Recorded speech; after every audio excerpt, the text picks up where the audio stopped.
तरबूज की खेती करता। अरे सुनते हो, क्या तुम्हें कभी अक्ल आएगी या नहीं? अरे अब का हो गया भाई, काहे चिल्ला रही हो? चिल्लाऊं नहीं तो क्या करूं? इस बारिश में जब सब लोग धान की खेती करते हैं, तुम तरबूज की खेती कर रहे हो। देखो, हमने सोच समझकर ही तरबूज बोया है। सोच समझकर बोया है? सुनो तो जरा, क्या सोचा था तुमने? हाँ, अब सुनो। बात यह है कि सब लोग जब धान की खेती कर रहे हैं तो ऐसे में तरबूज कम मिलेगा। तो हमने क्या सोचा कि अगर हम तरबूज लगाएंगे तो बढ़िया मुनाफा हो जाएगा। हाँ। तुम्हारा दिमाग खराब है क्या? बारिश में कभी तरबूज होता है? क्या बात कर रही हो? बारिश में तरबूज नहीं होता है क्या? अब मैं क्या कहूँ, तुम तो सब जानकर ही खेती करते हो ना। अरे ऐसे काहे कह रही हो? पहले बता दिया होता तो हम तरबूज लगाए नहीं करते। तुम्हें पहले मैं कैसे बताऊं? क्या तुम मुझसे सलाह लेते हो कभी? हाँ, अब रहने दो, ज्यादा डांटो नहीं। आगे से ऐसा हम नहीं करेंगे। जाओ यहाँ से, मेरी नजरों से दूर हो जाओ। जगदीश की एक बेटी थी, नाम था दिव्या। दिव्या बहुत ही समझदार लड़की थी। वो गांव भर में घूम घूम कर लोगों की मदद करती थी। सुबह जब वो बुढ़िया के घर के सामने से गुजर रही थी तो देखा कि वो बुढ़िया रो रही है। अरे बूढ़ी माँ, आप रो क्यों रही हैं? क्या हुआ? मत पूछ बेटी, मेरे रसोई घर की छत गिर गई है। अब मैं क्या करूंगी? छत गिर गई? किसी से मदद मांगिए ना।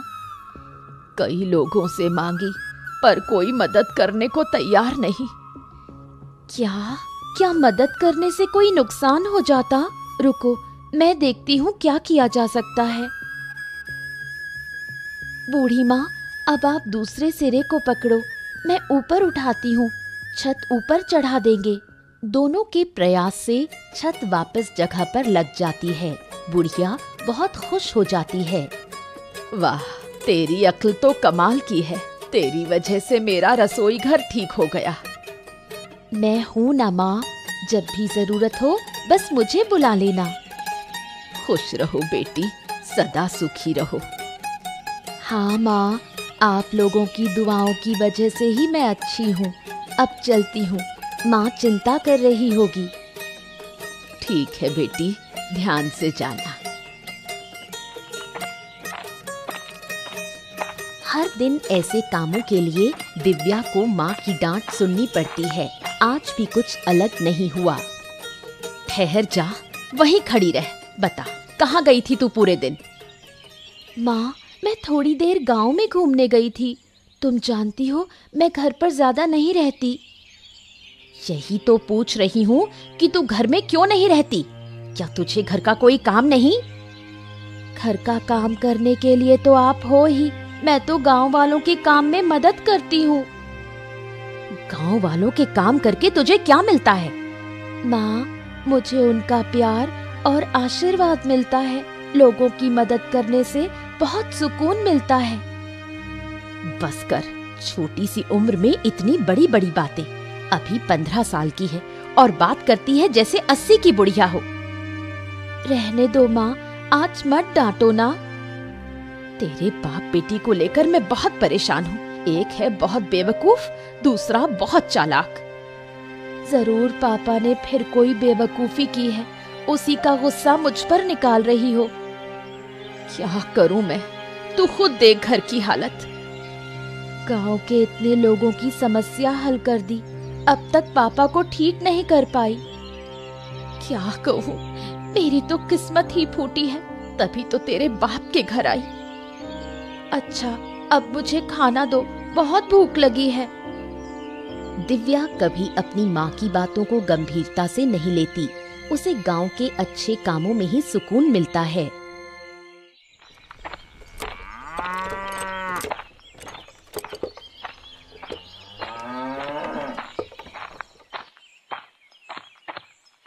सुबह चंद्रकांत बाबू ने बुढ़िया को बुलाया, लेकिन वो नहीं आ पाई। इस बात को लेकर वो चिंतित थे।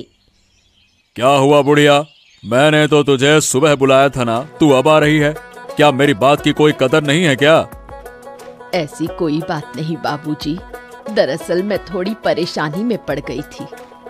परेशानी में? क्या हुआ था? मेरी रसोई की छत गिर गई थी, उसे ठीक करने में लगी रही। अच्छा, तो अब छत ठीक हो गई? हाँ हो गई। मैंने बहुतों से मदद मांगी, लेकिन किसी ने नहीं की। तो फिर तूने अकेले ठीक की? नहीं बाबूजी, मैं अकेले नहीं कर पाई। जगदीश की बेटी ने मदद की। वही छोटी सी लड़की जो दिन भर गांव में घूमती रहती है? हाँ बाबूजी, वो छोटी जरूर है, लेकिन बहुत समझदार है। गांव के लोगों की बहुत मदद करती है। ऐसा है क्या? बिल्कुल, उसके जैसा कोई और बच्चा इस गांव में नहीं। अच्छा लगा सुनकर। कभी उसकी समझदारी की भी परीक्षा लूंगा मैं। जरूर देखिए, बच्ची बहुत तेज है। जहाँ भी जाती है समाधान लेकर ही लौटती है। बुढ़िया की बात सुनकर चंद्रकांत बाबू को ईर्ष्या होती है। उसे अपनी बेटी देवांशी दिव्या के सामने बहुत छोटी लगने लगती है।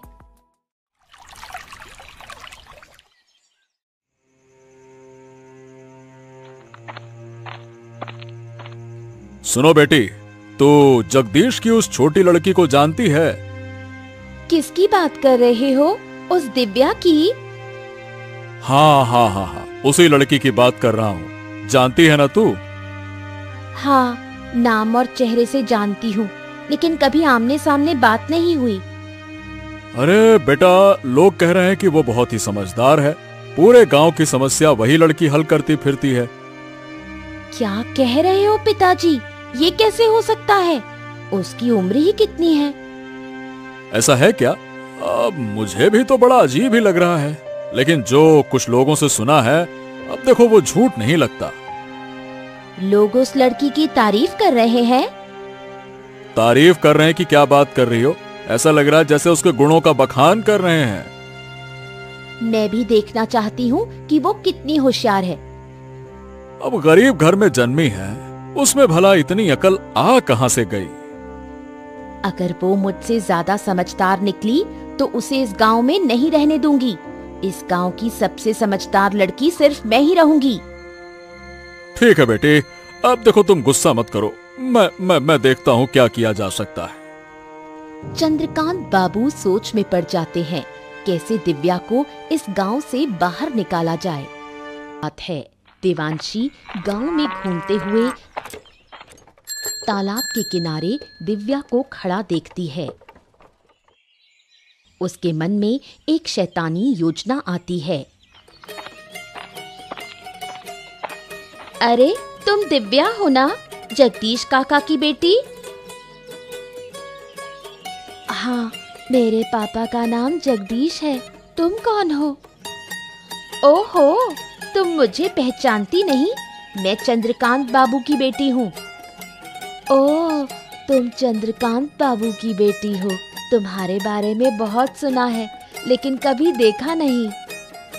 देखोगी कैसे? मैं तो ज्यादा बाहर निकलती ही नहीं। तुम्हारे बारे में भी बहुत सुना है। तुमसे मिलकर बहुत अच्छा लगा। सुना है तुम बहुत समझदार हो। चलो बैठकर थोड़ी बात करते हैं। देवांशी दिव्या को तालाब के किनारे बैठने के लिए कहती है, फिर उसे धक्का देकर पानी में गिरा देती है और खुद नकली कोशिश करती है उसे बचाने की। उसके चेहरे पर शैतानी मुस्कान होती है। कोई है? मुझे बचाओ, मैं डूब रही हूँ।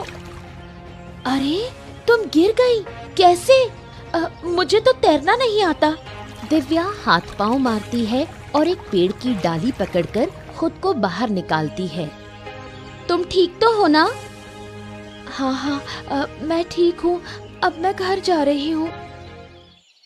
दिन बाद जगदीश और चंद्रकांत बाबू के बीच विवाद हो जाता है।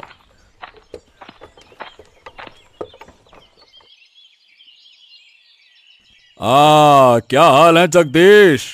कैसे जा रहे हैं तुम्हारे दिन? अरे आपके आशीर्वाद से सब ठीक चल रहा है बाबू, पर आप अचानक से हमारे घर में क्या हो गया? देखो, मुझे जमीन की जरूरत है, उसी सिलसिले में बात करने आया हूँ। जमीन के मामले में हम आपकी मदद भला कैसे कर सकते हैं? देखो, ऐसा है, जो जमीन मुझे चाहिए वो तुम्हारी है। तुम्हारी जमीन के बगल में मेरी जमीन है। लेकिन बाबू, मैं आपको अपनी जमीन क्यों दूं? अरे भाई, उसके बदले में पैसे दूंगा, इसलिए और काहे के लिए। मुझे तुम्हारी जमीन की सख्त जरूरत है। लेकिन मेरे पापा आपको जमीन क्यों देंगे? वो जमीन बेचने वाली नहीं है। अरे तू बीच में काहे बोल रही है? तुझे क्या समझ है इन बातों की? ये बड़े लोगों की बात है, तू चुप रह। जगदीश, तेरी बेटी मेरा अपमान कर रही है। हैं? अपमान? ना ना ना ना बाबू, वो तो बच्ची है, उसकी बातों का बुरा मत मानिए। मैं भले ही छोटी हूँ, लेकिन जो कह रही हूँ वही सही है। मेरे पापा आपको कोई जमीन नहीं देंगे। मैं तेरे घर खुद आया और तेरी बेटी ने मुझे अपमानित किया। इसका अंजाम तुझे भुगतना होगा। अरे बाबू, जगदीश बाबू, आप नाराज मत होइए। देखिए देखिए देखिए, मेरी बात तो सुनिए तो। इतना अपमान सहकर मैं यहाँ खड़ा रहूं? तुम्हारी बात सुनो, मैं तुम लोगों को सबक सिखा कर रहूंगा। हाँ? चंद्रकांत बाबू के मन में दिव्या के खिलाफ बदला लेने की भावना जाग उठती है। तेरी वजह से चंद्रकांत बाबू को अपमान सहना पड़ा। मेरी बेटी ने ऐसा क्या गलत कहा? उसने तो सही बात ही कही। सही बात? अरे अकल के अंधों, अगर मैं जमीन दे देता तो कुछ पैसे मिल जाते, घर अच्छे से चलता। अब क्या जमीन का क्या करेंगे? चाटेंगे? माँ, पापा को जरा समझाओ ना। तुझे लगता है मैं समझा नहीं रही? उनकी समझ में कुछ आता है? चुप रहो तुम दोनों। तुम दोनों माँ बेटी मिलकर हमारा घर बर्बाद ही करके रहोगे लगता है। क्या कहा? मैं अपना घर खुद बर्बाद कर रही हूँ? और नहीं तो क्या, ऐसे अपशगुनी लड़की को घर में रखना चाहिए क्या? नहीं रखेंगे तो क्या करेंगे? घर से निकाल देंगे? अगर बेटी घर का भला नहीं चाहती है ना, तो उसे निकाल देना ही ठीक है। अगर मेरे होने से इतनी परेशानी है तो मैं ही घर छोड़कर जा रही हूँ। अरे हाँ हाँ, जा जा जा। वैसे भी तुझसे कोई काम वाम तो होता नहीं है, बस मुंह चलाती है पटर पटर पटर। अरे जा जा, चली जाएगी तो अच्छा ही रहेगा, जा। जगदीश की बातों से दुखी होकर दिव्या गांव छोड़ने का फैसला करती है। बेटी के जाने का दृश्य आरती सहन नहीं कर पाती। वो चुपचाप आंसू बहाती है। माँ, रो मत, मुझे बिल्कुल अच्छा नहीं लग रहा। तू हमें छोड़कर चली जाएगी और मैं रोऊंगी नहीं। क्या मुझे दर्द नहीं होता? अगर आपको सच में दर्द होता तो आप पापा को पहले ही सुधारती। तू जानती है, तेरे पापा समझदार नहीं है, वो थोड़े भोले हैं। पापा भी जानते हैं कि वो भोले हैं, फिर भी मुझे क्यों डांटा? वो समझ नहीं पाए, तू बुरा मत मान। माँ, मैंने फैसला कर लिया है, मैं इस गांव में अब नहीं रहूंगी। हमें छोड़कर तू कहाँ जाएगी? कैसे रहेगी? क्या हमें तेरी चिंता नहीं होगी?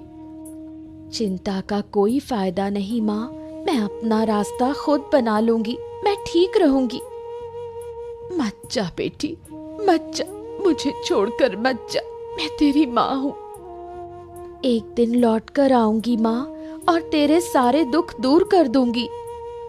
तू आएगी तो मेरा दुख और बढ़ेगा, ये तू समझ नहीं पा रही।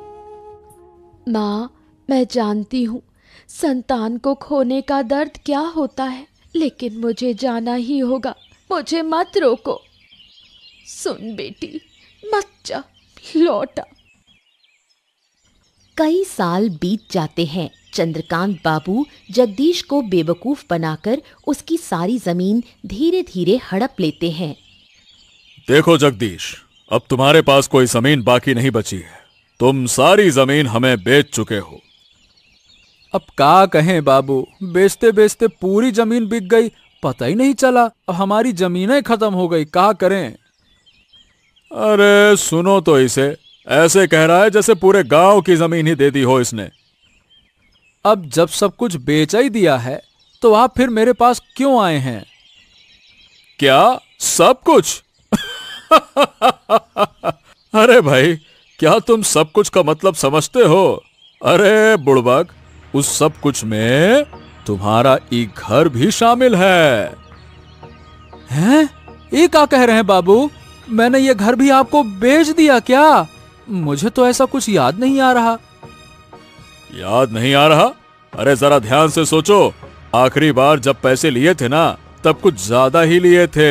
याद करो, याद आया ना? याद आया ना? हाँ, पैसे तो ज्यादा लिए थे, लेकिन जमीन भी तो आपको ज्यादा ही दी थी ना बाबू। हाँ, तो उसी जमीन में एक घर भी शामिल था, समझे? क्या बात कर रहे हैं? तो अभी घर हमको छोड़ना पड़ेगा? बिल्कुल, मैं अपनी जमीन पर तुम्हें क्यों रहने दूं? बिल्कुल नहीं रहने दे सकता। चलो। हैं? लेकिन हम ही घर छोड़ देंगे तो जाएंगे कहाँ बाबू? अरे कहाँ जाएंगे हम क्या बताएं? अरे जाओ जहां जाना है, फालतू की बात ना करो मुझसे। लेकिन यह घर छोड़ना पड़ेगा तुम्हें, समझ गए? ठीक है बाबू, हमको कुछ दिन का समय दे दीजिए, फिर हम घर खाली कर देंगे। हाँ ठीक है, जल्दी खाली कर देना। जगदीश अब भी कुछ नहीं समझ पाया। चंद्रकांत बाबू उसे देखकर मन ही मन बहुत खुश होता है और उसे कुछ दिन का समय देता है।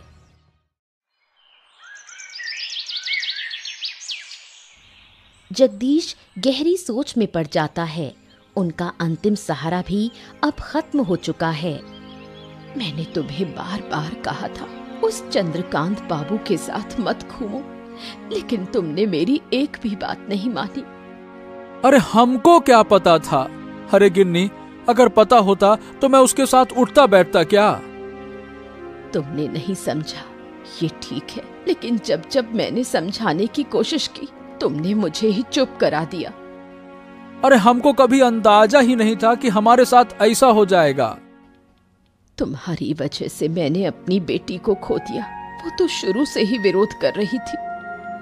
हाँ, अब जाकर समझ में आ रहा है कि मेरी बिटिया सही कहती थी। मैंने नाहक उसे गलत समझा इतने साल। क्या करूं, मेरी अकल ही मारी गई थी। तुमने उसे घर से निकाल दिया, अब उसका पाप तुम्हें भुगतना पड़ रहा है। मैं और सजा भुगतने को तैयार हूँ। मेरी बेटी न जाने कहाँ होगी, किस हालत में होगी। मुझे माफ कर दो मेरी बेटी। अब रोकर क्या फायदा? सोचो, अब आगे कहाँ जाएंगे? अरे अब तो कुछ सोचने की शक्ति ही नहीं रही। कहाँ जाएंगे, क्या करेंगे? तुम्हारे दिमाग में कभी कुछ चलता ही कब था? सारा झंझट मुझे ही सहना पड़ा है। अब मैं क्या करूं? चिंता मत करो गिन्नी, हम कुछ उपाय सोचते हैं। जगदीश और आरती का जीवन अब अनिश्चितता के अंधकार में डूब गया। दिव्या गांव लौटकर गांव के विकास के लिए प्रयास शुरू करती है। उसकी मुलाकात आनंद नाम के एक शिक्षित युवक से होती है। सुना है आप 2 दिन पहले गांव लौटी हैं और गांव के भले के लिए काम करना चाहती हैं। हाँ, आपने ठीक सुना। क्या आपको कोई आपत्ति है? अरे नहीं, कैसी बातें कर रही हैं। मैं तो खुद किसी ऐसे व्यक्ति की तलाश में था। फिर तो और भी अच्छा। दरअसल मैं भी काफी समय से गांव के विकास के लिए कुछ करना चाहता था। अब आपको पाकर अच्छा लग रहा है। अब मेरे पास एक साथी है। आपके साथ मिलकर मैं और भी अच्छा काम कर पाऊंगी। हाँ, जी हाँ, मैं भी तो यही कहना चाहता था। आप तो काफी समझदार हैं। तो आपने गांव के लिए क्या योजना बनाई है? वैसे मैंने अभी तक कुछ तय नहीं किया है, पर सोच रहा था कि अनपढ़ किसानों को कृषि के बारे में जागरूक किया जाए। हाँ, ये तो बहुत अच्छा विचार है। मैं भी कुछ ऐसा ही सोच रही थी। क्यों ना गांव के शिक्षित लोगों को साथ लेकर एक संस्था बनाई जाए। अरे ये तो और भी अच्छा होगा, इससे हम किसानों को और अच्छे से समझा पाएंगे। और हमारी संस्था भी आगे बढ़ेगी। तो फिर मैं गांव के शिक्षित लोगों को इकट्ठा करता हूं फिर। हाँ हाँ, जरूर कीजिए। उसके बाद मुझसे संपर्क कीजिए, मैं संस्था की शुरुआत करती हूँ। कई साल बाद जब चंद्रकांत बाबू को दिव्या की वापसी की खबर मिलती है, वो बदले की आग में जल उठता है। अजय, गांव पर ठीक से नजर रख रहा है ना? हाँ बाबू, सब ठीक से देख रहा हूँ। फिर भी तू मुझे ये नहीं बता पाया कि जगदीश की बेटी गांव में संस्था बना रही है। खबर तो मेरे पास भी थी बाबू, सोचा था कि आज ही आपको बताऊंगा। अरे नालायक, इतनी देर कर दी, तब तक तो गांव वाले शिक्षित हो जाएंगे। अरे बाबू, ऐसा थोड़ी ना होगा। क्यों नहीं होगा? अरे वो लड़की बहुत चालाक है, बचपन से चालाक है, मैं जानता हूं उसे। अगर उसने किसानों को समझा दिया तो हमारा धंधा चौपट हो जाएगा। अच्छा, तो अब हमें क्या करना चाहिए? उस लड़की को सबक सिखाना होगा। लेकिन कैसे? अरे इसीलिए तो तुझे बुलाया है। अब सोच और कोई ठोस योजना बना, कैसे कैसे कर रहा है। चलिए तो एक काम करते हैं, उसके संस्था को तहस नहस कर देते हैं। हाँ ये ठीक है, लेकिन पहले उसके बाप से मिलना होगा। देखना होगा कि वो कुछ करता है या फिर नहीं।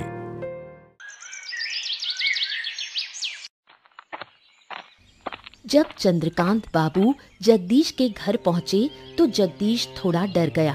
उसने सोचा चंद्रकांत बाबू शायद उसे घर से निकालने आए हैं।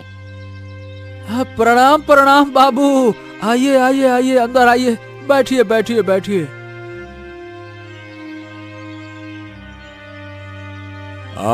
आज तुम्हारे घर में बैठने के लिए नहीं आया हूं। देखिए, मैंने आपसे कुछ दिन की मोहलत मांगी थी बाबू। हाँ हाँ, मैं उस बारे में पता करने भी नहीं आया हूँ। मैं तुम्हारी बेटी के बारे में बात करने आया हूँ। हैं? मेरी बेटी के बारे में? क्यों? मेरी बेटी ने फिर से क्या कर दिया? सुना है कि तुम्हारी बेटी गांव में वापस आ गई है। हाँ हाँ हाँ, मेरी बेटी वापस तो आ गई है बाबू। सुना है वो गांव के किसानों के लिए अच्छे काम कर रही है। अब देखिए बाबू, इस बारे में हमको कुछ ना पता। मैं यही बताने आया था कि अपनी बेटी को काबू में रखो, नहीं तो अच्छा नहीं होगा। हाँ बाबू, सही बताएं तो वो क्या कर रही है, हमको इस बात का कोई अंदाजा नहीं है। अंदाजा नहीं है तो क्या हो गया? बेटी को काबू में रखने के लिए अंदाजा जरूरी नहीं होता है। तुम कहो और वो मान जाएगी, बस। क्या कहें बाबू, मेरी बेटी ने तो पहले कभी मेरी बात मानी नहीं, तो अब कैसे मानेगी? वो समस्या मेरी नहीं है, तुम उसके बाप हो और वो तुम्हारी बात मानेगी। मुझे बस तुम्हें सूचना देनी थी, मैंने दे दी। लेकिन बाबू, अगर वो गांव के भले के लिए काम कर रही है तो इसमें समस्या क्या है? हमको ये समझ में नहीं आ रहा। अरे क्या कहें, वो जानने से तुम्हें कोई फायदा नहीं है। अगर सीधी बात है कि उसे नहीं रोका तो वो अपनी जान से हाथ धो बैठेगी। बस कह दिया मैंने। अपनी बेटी की बात सुनकर जगदीश अब मन ही मन ठान लेता है कि वो अपनी बेटी को किसी हाल में नुकसान नहीं होने देगा। गांव भर में जगदीश की बेटी की तारीफ सुनकर जगदीश और आरती गर्व महसूस करते हैं। देखा, मैंने कहा था ना कि हमारी बेटी एक दिन अच्छा काम करेगी, गांव के लोग उसे सम्मान देंगे। हाँ, अब तो मैं भी देख रहा हूँ, लेकिन पहले मुझे यकीन नहीं था। तुम्हारे अविश्वास की वजह से ही वो हमें छोड़कर चली गई थी। तुम्हारी बेटी इतनी समझदार है कि हमें छोड़कर भी सफल होकर लौट आई है। मुझे अपनी बेटी पर कितना गर्व हो रहा है, ये मैं बता नहीं सकती। मुझे भी कम गर्व नहीं है अपनी बिटिया पर। अरे गांव में निकलते ही सब लोग कहते हैं, वो देखो दिव्या के पापा जा रहे हैं। तो फिर मानते हो कि मेरी बेटी अच्छा काम कर रही है? हाँ, कर तो रही है, लेकिन अब लोग उसे रोकने के लिए उठ खड़े हुए हैं। वो लोग उससे जलते हैं, लेकिन मैं अपनी बेटी को कोई नुकसान नहीं होने दूंगी। अब मैंने भी मन बना लिया है भाग्यवान, जो हमारी बेटी को नुकसान पहुंचाएगा उसको हम छोड़ेंगे नहीं। देखो, चंद्रकांत बाबू का साथ मत देना। मेरी बेटी शुरू से ही सही थी। मैं समझ नहीं पाया ना गिन्नी, यही तो मेरी गलती थी। अब क्या कहें। अब इन बातों को छोड़ो, अब हमें अपनी बेटी को बचाना है। चलो कोई बात नहीं, तुम चिंता न करो, मैं उसे हर हाल में बचाऊंगा। आखिर हमारी बेटी है वो।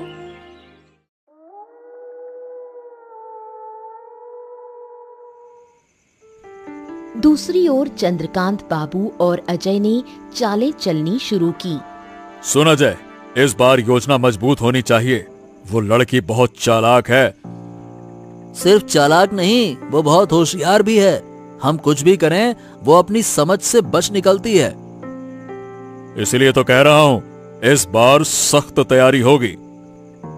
तो फिर बताइए बाबू, क्या किया जाए अब? पहले कुछ लोगों को इकट्ठा करो, फिर उसके संस्था को तोड़ डालो।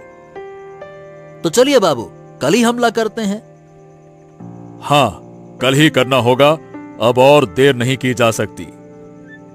अगर गांव वाले बीच में आ गए तो उन्हें गांव से निकालने की धमकी देंगे। कोई और बीच में फिर नहीं आएगा। लेकिन उस लड़की के साथ हमारे गांव का आनंद भी है। उससे थोड़ा डर लगता है, लोग उसे बहुत मानते हैं। अगर आनंद बीच में आया ना, तो उसे भी खत्म कर देंगे। ठीक है बाबू, ये हुई ना बात। किसी भी हालत में ये काम रुकना नहीं चाहिए, नहीं तो मैं किसानों की जमीन हथिया नहीं पाऊंगा। सुबह होते ही चंद्रकांत बाबू, अजय और उनके लोग सभा घर पहुंचते हैं, हाथों में डंडे और हथियार। ये क्या बाबू, आप लोग यहाँ हथियार लेकर क्यों आए हैं? क्या मकसद है आपका? जो काम तुम लोग कर रहे हो वो गांव के भले के लिए नहीं है। इसे अभी के अभी बंद करो। ये काम गांव के भले के लिए नहीं है, ये आपसे किसने कहा? या फिर ये काम आपके धंधे के लिए खतरा बन गया है? रोज जबान लड़ाती है। अजय, देख क्या रहा है? इस सभा घर को तोड़ डाल, चल। अगर हिम्मत है तो आइए, हम तुम्हारे हाथ तोड़ डालेंगे। अब दिव्या के सामने ढाल बनकर खड़े हो जाते हैं जगदीश। चंद्रकांत बाबू गुस्से में भड़क उठते हैं। खबरदार बाबू, अब तक आपने हमारे परिवार को बहुत नुकसान पहुंचा दिया। अगर आज हमारी बेटी को कुछ हुआ ना, तो आपको हम लटा के ऐसा मारेंगे, क्या कहें फिर। छोड़ दो अब उसको, बहुत हो गया। ए जगदीश, तू भूल रहा है कि तेरा घर अब भी मेरी मुट्ठी में है। ए बाबू, घर वर की कोई जरूरत नहीं है, फालतू की धमकी देना नहीं। और हमारी बेटी को कुछ होना नहीं चाहिए। हाँ। तूने अच्छा नहीं किया। अपने आदमियों को पकड़ो और चुपचाप निकल जाओ, नहीं तो आपको कुचलने में एक पल नहीं लगाऊंगा।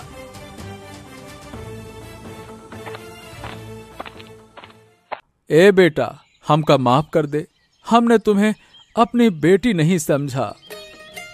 अरे बाबा, आप ऐसा क्यों कह रहे हो? आप तो मेरे पिता हो। लेकिन फिर भी आप कोई लेकिन नहीं। अब हम सब मिलकर गांव की भलाई के लिए काम करेंगे। इसके बाद दिव्या की अगुवाई में उस गांव का भी तारीफ करते हैं। एक भोला किसान अपनी बुद्धिमान बेटी पर गर्व करता है।